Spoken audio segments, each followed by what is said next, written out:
Muy bien, pues vamos entonces a seguir adelante. Hemos visto ya algunas cosas en cuanto a Ezequiel, hemos visto la introducción, hemos visto el capítulo 1 y el 2, y como os decía el otro día, no podemos ver todos los capítulos ni todos los versículos.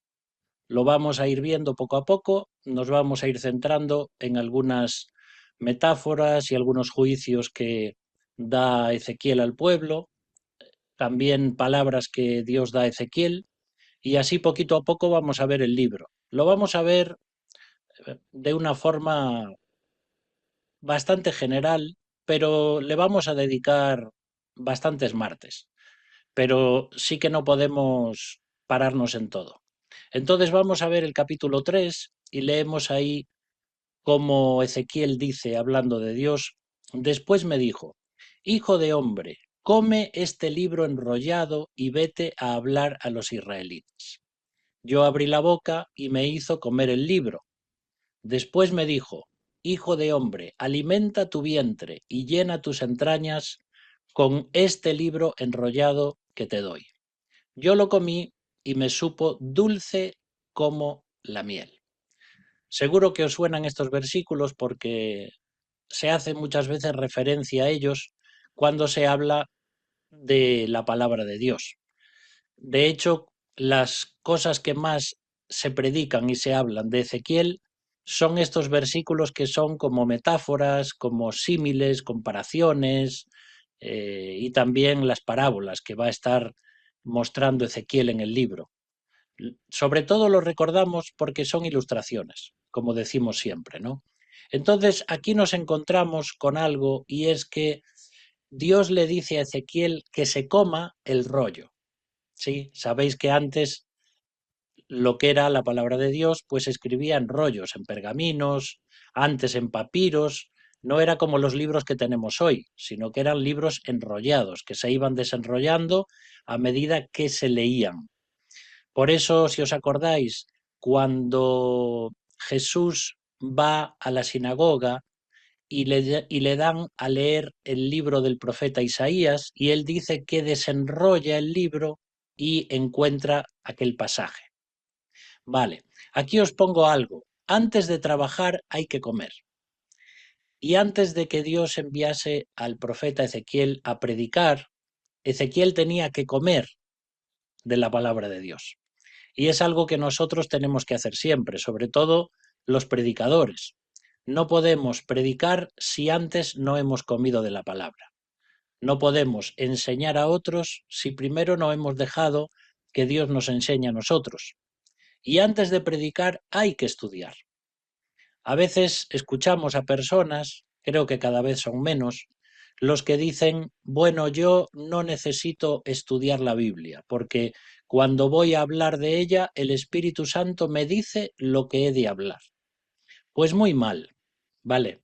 Porque esos versículos que dicen, no os preocupéis por lo que habéis de hablar, porque en aquel momento se os dirá lo que debéis decir, eso se lo dice Jesús a los discípulos en cuanto al contexto de la persecución. Cuando ellos fuesen apresados, fuesen metidos en la cárcel, ellos no iban a tener tiempo de preparar mensajes y de predicar. Y entonces en aquel momento Dios, a través de su Espíritu Santo, les diría lo que deben decir. Pero eso no se aplica hoy en día, porque al final eso parece una excusa para no estudiar la Biblia. Yo os digo realmente, yo no podría predicar si no estudio la Biblia. Porque estudiar y predicar no tiene que ver con la labia que tiene cada uno, no tiene que ver con cuánto me enrollo, tiene que ver con lo que Dios te dice a ti. La Biblia la podemos entender superficialmente cuando la leemos, y Dios nos habla y Dios nos bendice, pero si la queremos enseñar, la queremos conocer más profundamente, tenemos que trabajar. Nunca vas a encontrar un diamante en la superficie de la tierra. Tienes que meterte en una mina, tienes que cavar, tienes que esforzarte, tienes que sudar, y así encuentras las piedras preciosas. Igual que el oro, igual que la plata, o sea lo que sea. Y para descubrir el oro o las piedras preciosas de la palabra, tenemos que sumergirnos, tenemos que estudiar, tenemos que dedicar tiempo y tenemos que orar también. Antes de presentar a Dios ante las personas, hay que presentar a las personas ante Dios. ¿Lo entendemos? Antes de que yo vaya a hablarle a las personas de Dios, o por ejemplo, a veces tengo ganas de predicarle el Evangelio a un vecino, a un familiar, a alguna persona, pero lo más importante a la hora de predicar el Evangelio es orar. La batalla para ganar el corazón de esa persona no es cuando hablo, es cuando oro. ¿Sí? Las rodillas son lo que va a causar más impacto, aunque esa persona no lo sepa, en su vida que por mucho que yo le hable, porque es a través de la oración que Dios nos da las oportunidades, es a través de la oración que Dios prepara el corazón de las personas como si fuese una tierra húmeda para recibir la palabra. A veces, por ejemplo, hablamos de grandes predicadores, como Charles Spurgeon, inglés, como Juan Wesley, como un montón de ellos, que ya son personas de hace un siglo, dos o tres. Y uno dice, sus sermones eran impresionantes, sus sermones ganaban miles de personas para Cristo. Y hoy tenemos sus sermones escritos, tenemos sus bosquejos. Si yo me subo al púlpito y empiezo a leer sus mensajes, eso no va a significar que muchas personas se van a convertir. ¿Sabéis por qué? Porque no se trata de lo que digo, se trata de lo empapado que yo estoy del Señor. Entonces aquellos hombres y mujeres que dedicaban 3, 4, 5 u 8 horas al día para orar, luego estaban tan llenos de Dios que Dios los usaba grandemente. Por eso que hay que estudiar, pero hay que orar. Y esto no es solo para los que predicamos, esto es para tener una vida cristiana que contagie a otros. Tenemos que comernos la palabra de Dios antes de presentársela a los demás. Así que te pongo aquí, no huelas la Biblia, sino que la tienes que comer. Es como una buena comida. Si la hueles solamente dices, mmm, parece muy rica, pero si no la pruebas, ¿de qué te sirve? La Biblia no es solamente para oler, no es para decir, mira qué bien huele la Biblia, mira qué predicación tan bonita escucho, mira este mensaje en internet. Eso es algo que te puede ayudar, pero lo que necesitamos es comer cada día de ella para que crezca nuestro hombre interior. La Biblia no es para probar. Estás haciendo un plato, estás cocinando y entonces el cocinero pues prueba un poquito y dice, a ver, le falta sal o le falta alguna especia o lo que sea, pero la Biblia no es solamente para eso. La Biblia hay que comerla y hay que tragarla, porque esa es la forma en la que un organismo vivo está alimentado y se nutre, y de la misma forma con la palabra de Dios. Te pongo otra frase, no vayas al restaurante a comer la Biblia, cocínala tú. ¿A qué me refiero? Que es muy bueno ir a la iglesia y escuchar un mensaje, pero ese es un mensaje que otro ha preparado, que otro ha cocinado para él y para ti. Y gracias a Dios por eso. Necesitamos esos mensajes. Pero comer una vez a la semana no tiene sentido, ¿verdad? Tenemos que comer cada día y el domingo ir y recibir un plato especial, pero tenemos que alimentarnos siempre. Y ahí dice que Ezequiel, cuando comió la Biblia o ese rollo, la palabra de Dios, le fue dulce como la miel. Y la pregunta es, ¿cuán dulce es la Biblia para mí? Cuando la como, cuando la leo, cuando la medito, cuando la predico, ¿es dulce? ¿La palabra es miel o es hiel? Ya sabéis que la hiel es este órgano amargo que tenemos ahí en el vientre, que es muy, muy amargo. Por eso pongo ahí miel o hiel? ¿Es dulce o es porque la tengo que leer porque me dicen que la lea, pero me aburro de la palabra de Dios? Pues tengo que ser como Ezequiel. Tengo que disfrutar la palabra de Dios. No nos acercamos a ella porque es una obligación ni porque es un ritual. Nos acercamos porque necesitamos comer de él y comer de ella. Pero fíjate lo que le dice ahí en el versículo 7, Dios a Ezequiel. Pero la casa de Israel no querrá escucharte a ti, porque no está dispuesta a escucharme a mí, ya que toda la casa de Israel es de dura cerviz y corazón obstinado. Qué difícil, ¿verdad? Lo decíamos en los estudios anteriores. Que Dios le dice a Ezequiel, no te van a escuchar porque no me escuchan a mí. Y esto es algo importante que tenemos que entender. La gente rechaza nuestro mensaje porque primero rechaza a Dios. Una de las cosas que aprendí hace ya bastantes años, cuando salía a predicar el Evangelio, o íbamos por las casas o hacíamos campañas evangelísticas, y la gente te rechazaba, y eso te hacía sentir mal, y pensabas, ¿por qué me rechazan? Pero es que no te rechazan a ti, rechazan a Dios. Tú eres simplemente un vocero, un heraldo, un embajador, y porque rechazan a Dios es que te rechazan a ti. A veces decimos, me rechazan porque no fui educado, o porque no puse una sonrisa, o porque no le expliqué el Evangelio claramente, pero no somos nosotros, es Dios. Las personas, al escuchar el Evangelio, pueden irse a uno de los dos extremos, o escuchar y hacerse sensibles a la voz de Dios, o endurecerse contra Dios. Y el Evangelio siempre produce un resultado, que la gente se ablande o que la gente se endurezca. Las personas a veces se ponen a hablar mal de Dios y a lo mejor mal de ti cuando les vas a predicar, pero recuerda siempre, no te están rechazando a ti, están rechazando el mensaje, están rechazando al mismo Señor. Entonces yo soy un testigo. Cristo es como el abogado y el Padre es como si fuera el juez. Así que Dios es quien va a juzgar a la persona. Cristo es quien va a abogar por él o por ella según lo que haya decidido, por fe. Pero nosotros solamente tenemos la función de sembrar y de ser testigos. No tenemos la función para convencer a nadie ni para convertir a nadie. Y eso es algo que Ezequiel también tuvo que aprender y tuvo que vivir. Él simplemente era un mandado de Dios. Él simplemente llevaba un recado que era un recado muy, muy triste y muy trágico, porque venía al pueblo a darle malas noticias.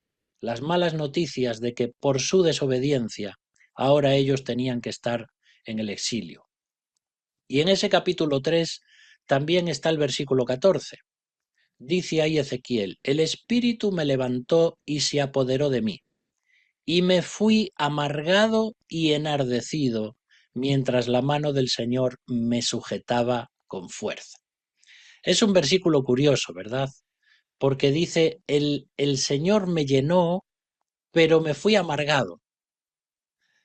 Antes decíamos que la Biblia es como la miel, pero trabajar con personas puede ser muy amargo. Hay una gran bendición en ir a la iglesia, en estar en el ministerio, en hacer cosas para Dios, pero el problema de la iglesia es que somos tú y yo, es decir, somos personas, personas caídas, personas pecadoras, personas que tuvimos un mal día, personas que vamos enfadados de casa, personas que tienen una carga emocional o que tienen un problema psicológico. Somos personas y en el choque unos con otros nos hacemos daño. Entonces, servir a Dios y la obra de Dios es una maravilla, porque la iglesia es algo que Dios creó y somos su esposa, somos su novia. Pero por ahora, mientras estamos en la tierra, todos son encontronazos entre nosotros. Entonces, tenemos también que recordar esto. Dice ahí que Ezequiel se fue amargado y enfadado, pero que la mano del Señor lo sujetaba. Y si no fuera por la mano del Señor que nos sujeta, si no fuera por el llamado de Dios que nos sostiene en el ministerio o en tu ministerio en la iglesia, entonces lo dejaríamos todo. Porque si uno se queda solamente pensando, mira aquel lo que me dijo, o mira el otro cómo me miró, o el otro no valora mi ministerio, o me siento solo, o porque el pastor no me llamó, o porque yo esperaba que, y entonces vamos acumulando amargura y vamos acumulando problemas, y luego ese rencor nos lleva a hablarle mal a las personas y otras personas a nosotros. Entonces, tenemos que cuidar de esa amargura y de ese enojo, primero para que no los haya, pero pueden, aunque estén muy justificados, pueden invalidar nuestro ministerio. A veces podemos decir, bueno, es que es normal que esté enfadado, tú mira lo que pasó aquí, o mira lo que me dijo, o mira esta persona, cómo aún pecando gravemente se atreve pues a, yo qué sé, a decirle a los demás cómo deben vivir. Y entonces uno se puede enfadar con eso. Pero a Moisés, por ejemplo, le costó muy caro cuando él se enfadaba. Moisés tenía un temperamento melancólico, que se llama. Un temperamento que se enfadaba, un temperamento que buscaba siempre la perfección y la justicia. Y al tener que luchar y lidiar siempre con el pueblo de Israel, a veces era muy manso, dice la Biblia, más que todos los hombres de la tierra, el más manso, la persona más humilde, pero a veces sacaba un genio que era capaz, como sucedió aquella vez, de golpear la piedra y de decirles al pueblo, oíd ahora, rebeldes, ¿queréis que yo os saque agua de la roca? Y entonces golpeó la roca. Pero Dios le había dicho que le hablara a la roca. Y no era él quien iba a sacar aguas de la roca, era Dios quien lo iba a hacer. Entonces, debido a ese enojo tan grande, Moisés fue castigado y Dios le dijo, por haberme desobedecido ante los ojos de Israel, tú y Aarón moriréis antes de entrar a la tierra que os prometí. Así que una de los deseos más grandes que tenía Moisés, que era después de estar 40 años apacentando al pueblo de Dios en el desierto, ese deseo de entrar a la tierra prometida, él no pudo hacerlo por ese enojo y porque se enfadó con el pueblo y lo hizo de mala forma. Pero ahí vemos, a Ezequiel también, me fui amargado, pero la mano del Señor me sujetaba. Necesitamos siempre recordar que el Señor es quien nos fortalece. No podemos servir al Señor en nuestras propias fuerzas, porque para mostrar siempre amor, siempre humildad y estar siempre llenos del Espíritu, eso no lo podemos hacer en nuestra carne. Solamente el Señor nos lo puede dar. Después encontramos también en el versículo 18 de ese capítulo 3 que Dios dice así, si yo dicto sentencia de muerte contra el malvado y tú no lo pones sobre aviso, instándolo a que abandone su mala conducta, el malvado morirá por su culpa, pero a ti te pediré cuentas de su vida. Y este versículo lo aplicamos a veces para la evangelización. Y está bien, porque ahí está hablando de que el profeta Ezequiel era como un vigía que está en una torre. Y sabéis que en las ciudades antiguas o en los castillos siempre había unas torres altas donde se ponían los vigías. Y entonces desde ahí contemplaban para ver si venía algún enemigo. Y cuando venía el enemigo lo veían venir lejos, entonces daban la alarma y el ejército se preparaba para la defensa. Y Dios está usando eso también para decirle a Ezequiel, yo quiero que tú des la voz de alarma a este pueblo que ha pecado contra mí. Yo quiero que tú les hables en mi nombre. Y si no les hablas, de acuerdo, ellos toman la decisión de desobedecer, pero tú tienes una parte importante que es la de predicarles para que se arrepientan. Y nosotros también tenemos esa responsabilidad como cristianos. Si una persona se condena eternamente, es porque esa persona decidió no creer en Cristo. Pero esa persona tiene la oportunidad de aceptar o rechazar a Cristo en base a lo que tú y yo le decimos a la hora de predicar el Evangelio. Y eso es una responsabilidad muy grande. Dios no me va a echar a mí la culpa de que una persona se perdió, pero sí que es una gran responsabilidad cuando yo no le predico a otros o no le hablo a otros, porque soy el que conoce la verdad. Y si no se lo digo, esa persona no tiene oportunidad. Por eso es tan importante que nosotros como Iglesia hoy, de una forma o de otra, hablemos del Señor. El creyente advierte y el incrédulo decide. Y es el Espíritu Santo el que le convence. Pero nosotros somos el canal que Dios usa para transmitirle ese mensaje. Así que es muy importante que entender que ambos tenemos una responsabilidad. Vamos a ir ahora al capítulo 4. Y como siempre le dice Dios a Ezequiel, hijo de hombre, toma un adobe, ponlo delante de ti y graba en él una ciudad, Jerusalén. Dibuja un asedio, levanta torres de asalto y construye un talud. Después sitúa tropas de atacantes y arietes todo alrededor. Dios le dice a Ezequiel que construya una maqueta, como una ciudad en miniatura, pequeña, que era la ciudad de Jerusalén.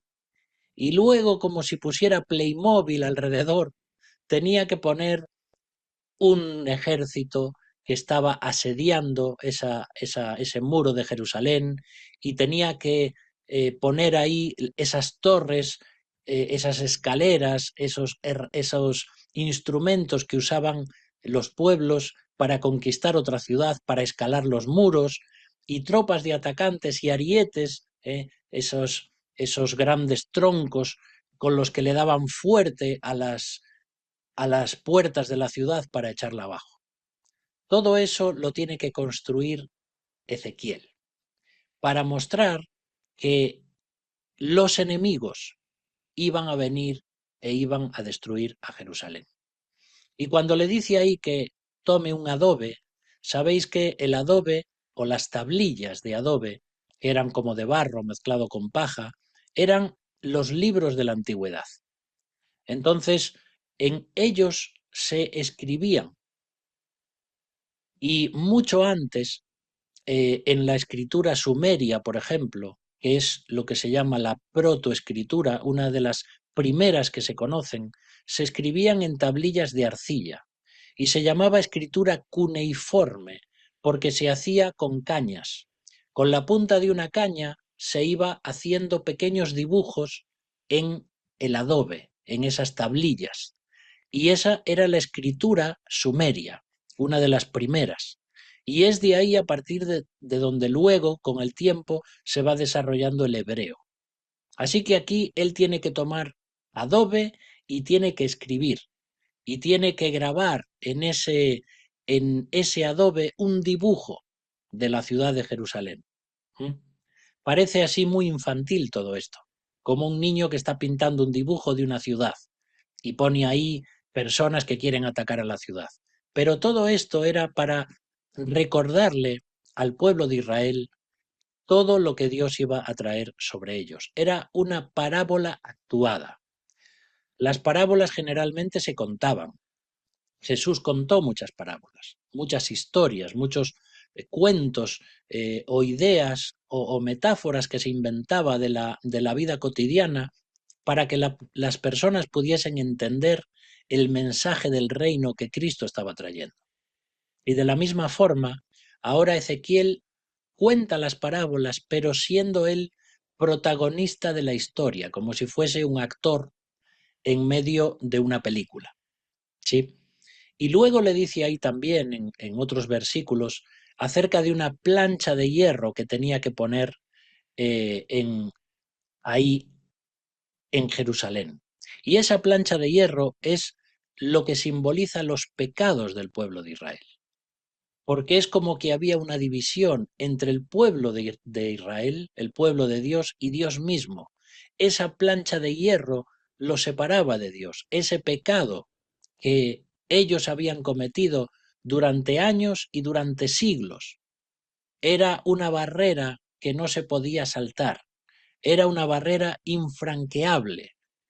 Y como Dios ya les había advertido que si hacían eso, Él los iba a abandonar y los iba a dejar en manos de sus enemigos, pues eso es lo que sucedió. Y el juicio de Dios se lleva a cabo a través de las actividades militares del hombre. Porque podríamos preguntarnos, bueno, pero ¿realmente quién destruyó al pueblo de Dios? ¿Fue Dios mismo o fueron los ejércitos babilónicos o los asirios? Pues la realidad es que fueron los dos. Los ejércitos o las potencias mundiales de aquella época eran los que conquistaban, pero Dios usaba esas conquistas para traer su juicio contra Israel, porque Dios es el soberano y porque Dios controla todas las cosas. Y a veces también nos preguntamos, ¿cómo Dios permite estas guerras en el mundo? Lo que decimos siempre, ¿cuándo va a cesar esta guerra entre Rusia y Ucrania? ¿Por qué Dios está permitiendo todo lo que está pasando en Siria, en Israel, en Gaza, en Irak, en Irán? Son decisiones de los gobiernos mundiales, son decisiones de el príncipe de este mundo y sus ángeles caídos. Pero al mismo tiempo, Dios está por encima de todo eso. Y Él usa esas cosas y los recursos humanos y las guerras humanas para hacer su voluntad. Así pues, tenemos que entender estas cosas, pero al mismo tiempo recordar que las catástrofes, por ejemplo, que se producen en el mundo, no siempre tienen que ver con el juicio de Dios. A veces se escucha a muchas personas decir, bueno, ese terremoto que vino sobre ese país o sobre esa ciudad es el castigo de Dios, porque en esa ciudad había mucha idolatría y entonces Dios los castigó. Y tenemos que tener cuidado cuando decimos esto, porque ni tú ni yo tenemos ni idea del porqué de esa trágica situación. Nosotros no somos Dios. Nosotros no podemos discernir el por qué ocurren las cosas. Dios trae juicio, sí, pero nosotros no sabemos cómo. Entonces, es muy importante no poner en nuestra boca cosas que a lo mejor Dios no tiene la culpa o no es Él quien lo produjo. Tenemos que recordar que vivimos en un mundo caído y las guerras, las injusticias, la violencia, etcétera, tienen que ver justamente que somos personas caídas, personas pecadoras. Entonces, no siempre es que todo lo que sucede es un juicio de Dios. Por ejemplo, os remito a unos versículos en el Nuevo Testamento. En Lucas 13, 2 al 5, Jesús le está diciendo allí, Jesús dijo, ¿creéis vosotros que esos galileos sufrieron tal suerte porque fueran más pecadores que los demás galileos? Pues yo os digo que no. ¿O creéis que aquellos 18 que murieron al derrumbarse la torre de Siloé eran más culpables que los demás habitantes de Jerusalén? Pues yo os digo que no. Y en aquella época, y tristemente todavía hoy, cuando se ve una desgracia, entonces los creyentes, tanto antes como ahora, decimos, bueno, algo tuvo que hacer. O si alguien tiene tantos juicios, tantas enfermedades o tantos problemas, es que a lo mejor Dios lo está castigando o lo está disciplinando. Pero nosotros no sabemos si eso es así. Es lo que le preguntaban a Jesús y le decían, pero a ver, cuando cayó esta torre y mató a tantas personas, eso fue un juicio de Dios, porque eran pecadores. Y Jesús les dice, pues no, no era por eso, fue porque Dios tenía un propósito. Y de nuevo también, por ejemplo, podemos leer en Juan 9:2. Sus discípulos le preguntaron, Maestro, ¿quién tiene la culpa de que haya nacido ciego este hombre? ¿Sus pecados o los de sus padres? Y Jesús, ¿qué les dice? ¿Te acuerdas? Pues ni éste ni sus padres. No fue causa de pecado esto. Esta ceguera es porque Dios lo permitió para que en la vida de ese hombre se manifiesten las obras de Dios y toda la gloria sea para Dios. Entonces no entendemos, porque no somos Dios ni podemos pensar como Él, todo lo que ocurre. Y aquellos fariseos y aquellas personas pensaban, hay pecado en la vida de las personas y es por eso que sufren. Y si una persona sufre es porque pecó. Y Jesús está diciendo, de ninguna manera, no siempre es así. Entonces, esto es algo que tenemos que pensar y tenemos que meditar y tenemos que recordar que debemos dejar a Dios que sea Dios. Nosotros solamente somos criaturas finitas y limitadas. Otra cosa que sucede aquí en el capítulo 4 y versículo 4 es algo que Dios le dice a Dios, que Dios le dice a Ezequiel. Dice, acuéstate del lado izquierdo y yo te pondré encima la culpa de Israel. Cargarás con su culpa 390 días. Cuando acaben esos días, te acostarás del lado derecho y cargarás con la culpa de Judá 40 días. He decidido atarte con cuerdas, de modo que no puedas cambiarte de lado hasta que acabe el tiempo del asedio. Qué cosas tremendas, ¿verdad? ¿Cómo podemos aceptar que esto fuera así? ¿Por qué Dios le pidió cosas tan tremendas a Ezequiel? Como aquella vez cuando le dice, mira, voy a quitarle la vida a tu esposa y además no quiero que llores. Parece Dios cruel, pero Dios tiene un propósito. Y con esto lo que estamos viendo es que Ezequiel va a estar haciendo más teatro, en el buen sentido, en la vida del pueblo para que ellos vean de una forma simbólica lo que estaba ocurriendo y también lo que había pasado en el pueblo de Israel durante siglos.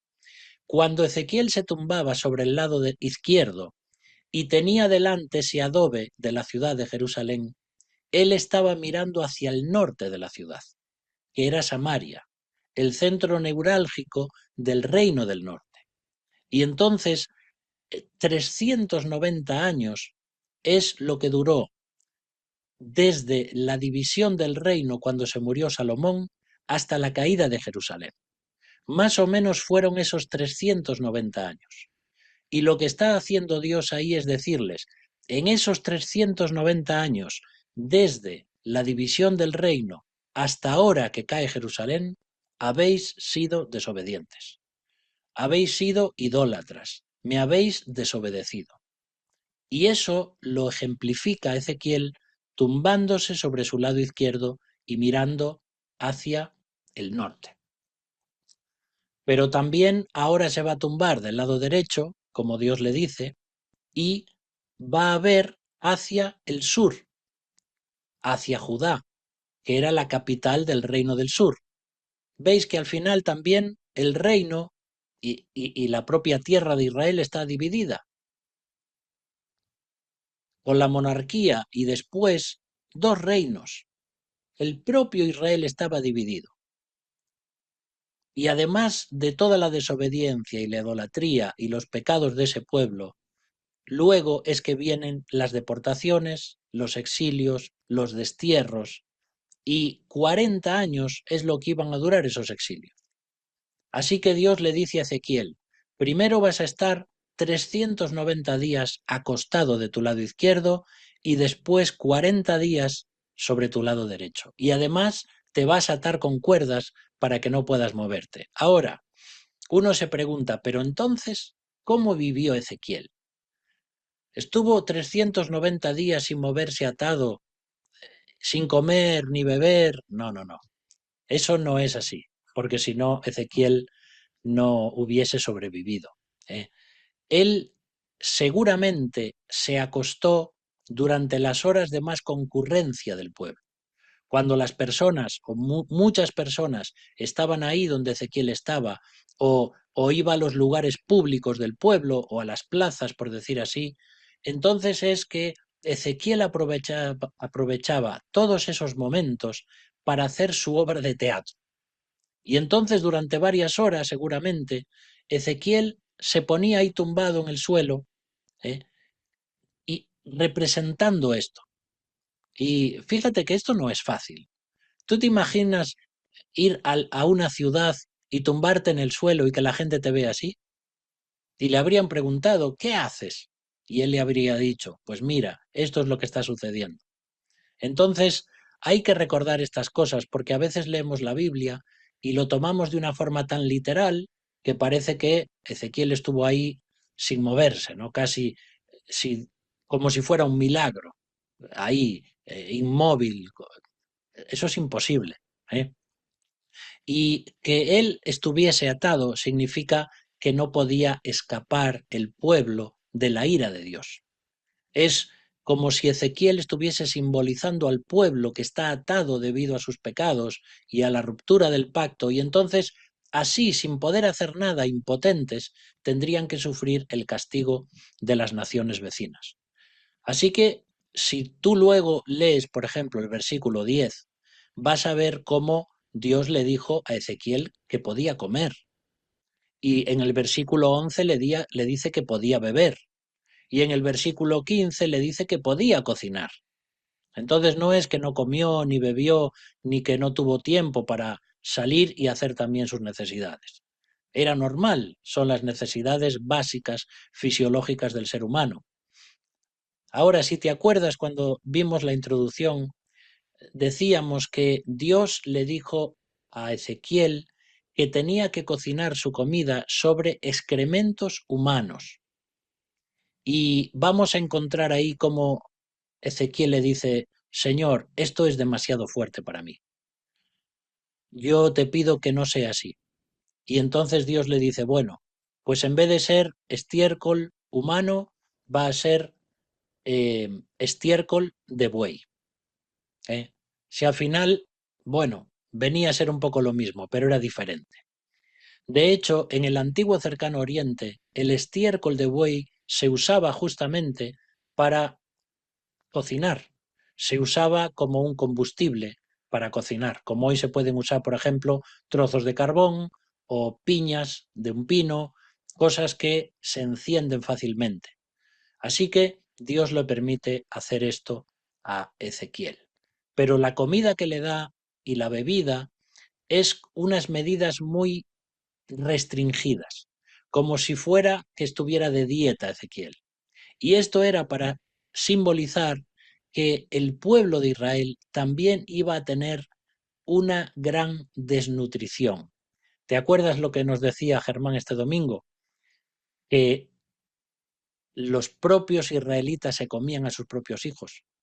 Pues esto lo vamos a ver también en Ezequiel.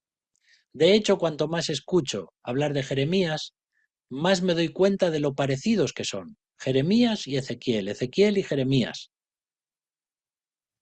Y entonces ahí encontramos que el pueblo va a tener escasez de agua y no van a tener suficientes alimentos. Y todo eso lo está ejemplificando Ezequiel. Y también aquí se va a abandonar la pureza levítica, porque el pueblo tenía y seguía unas normas sanitarias y unas leyes que se le dieron en Levítico. Sin embargo, ahora no iban a poder hacer eso. Y eso era muy difícil también para el pueblo. ¿Cuál era el propósito de Dios con todo esto? Pues llamar al pueblo al arrepentimiento. Desobedecer a Dios trae consecuencias. Y Dios no castigó al pueblo porque estuvo unos cuantos años desobedeciéndole. Dios castigó al pueblo porque estuvo cientos de años desobedeciéndole. cuando ellos, tanto Dios como el pueblo, habían hecho un pacto, habían hecho un juramento, habían hecho un tratado donde los dos se disponían a servir el uno al otro.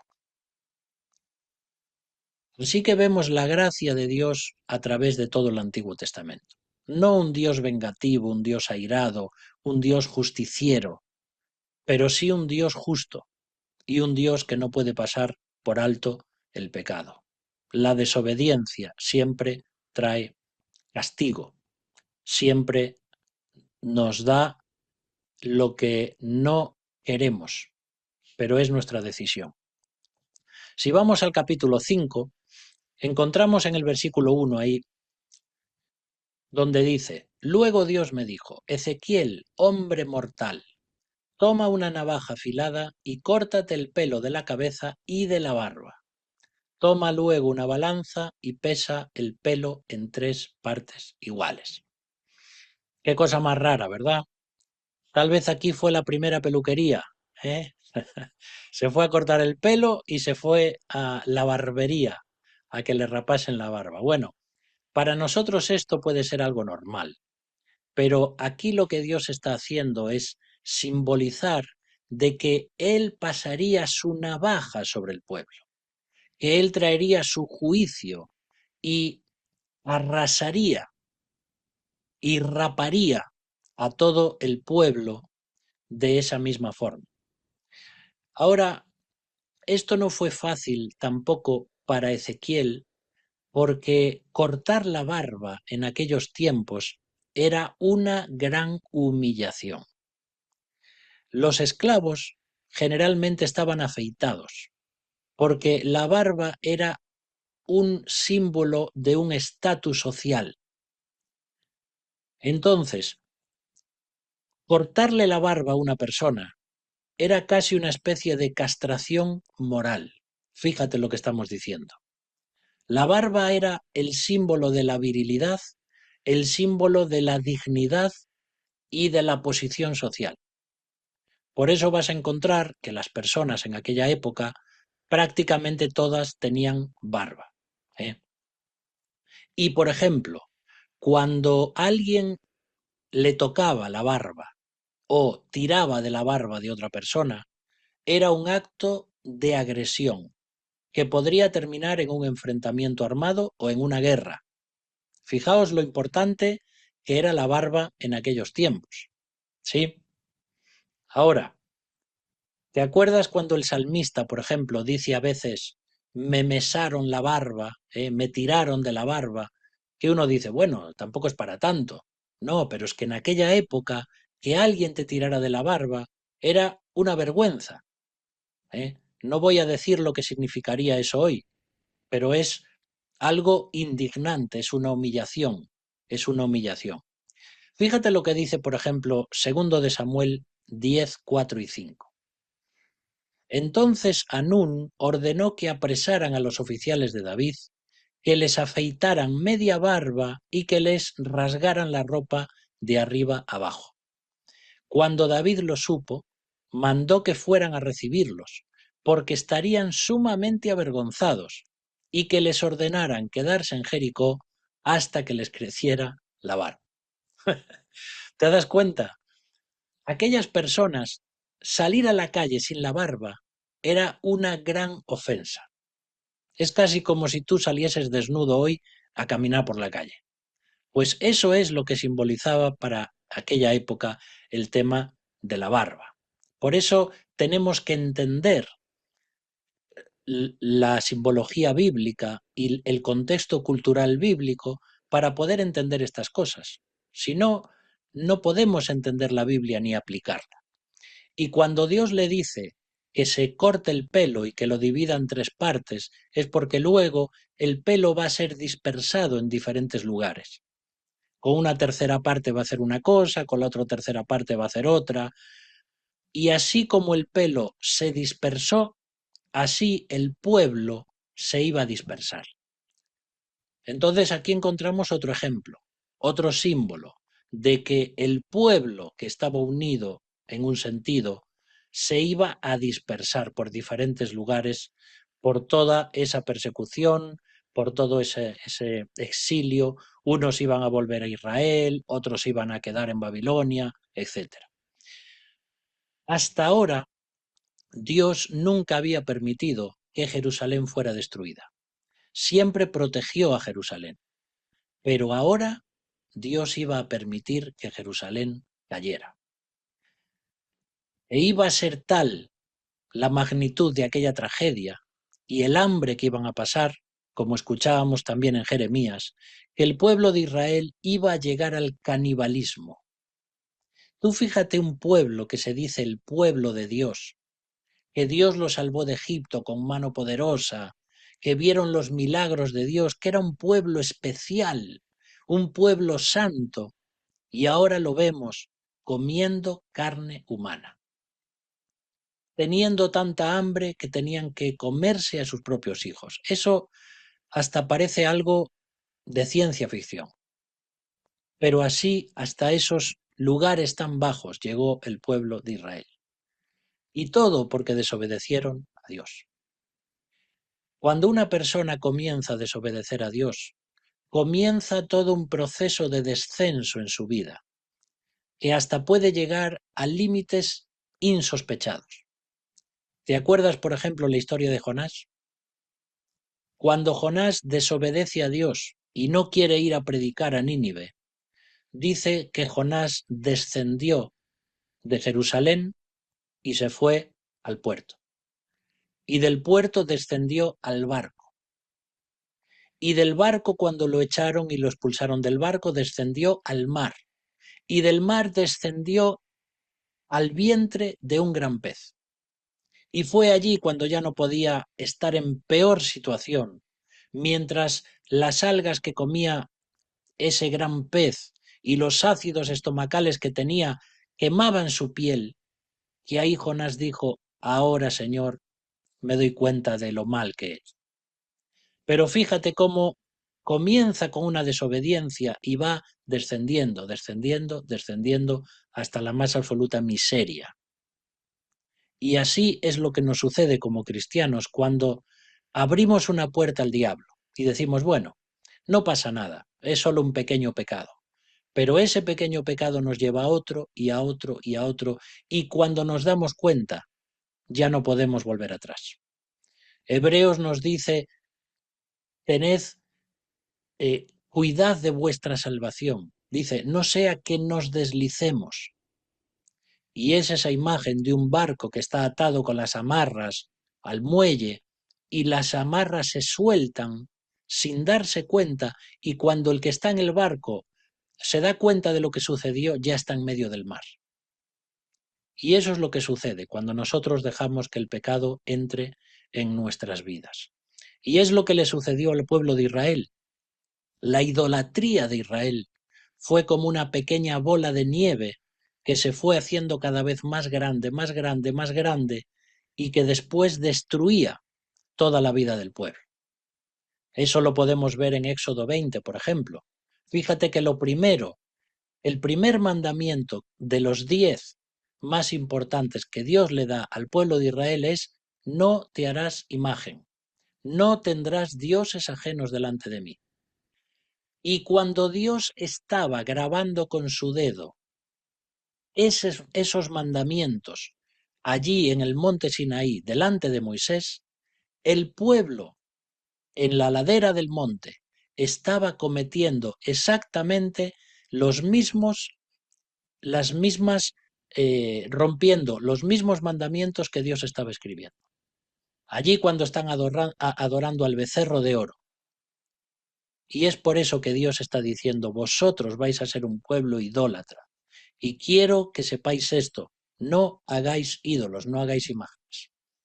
Y esa idolatría que comenzó allí les acompañó siempre, cada vez más, hasta que llegaron a todo lo que estamos viendo en el libro de Jeremías, en el libro de Ezequiel, en los destierros y los exilios, completamente sin esperanza, completamente destruidos, Jerusalén destruida, el templo destruido, sin prácticamente identidad como pueblo de Dios.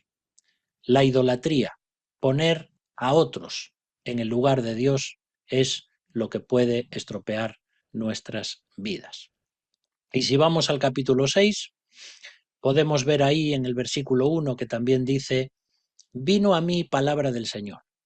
Hijo de hombre, ponte mirando a los montes de Israel y profetiza contra ellos.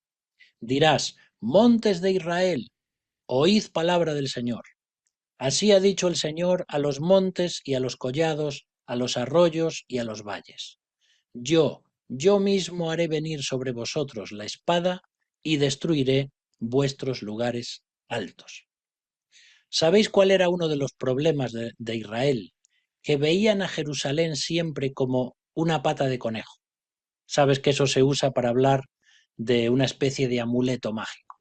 Y ellos decían: nosotros somos hebreos, nosotros somos judíos, nosotros somos el pueblo de Dios. Nadie se va a atrever a destruir a nuestra ciudad, porque Dios está en medio de nosotros. Pero no se daban cuenta de que Dios los estaba dejando en manos de sus enemigos por su gran pecado.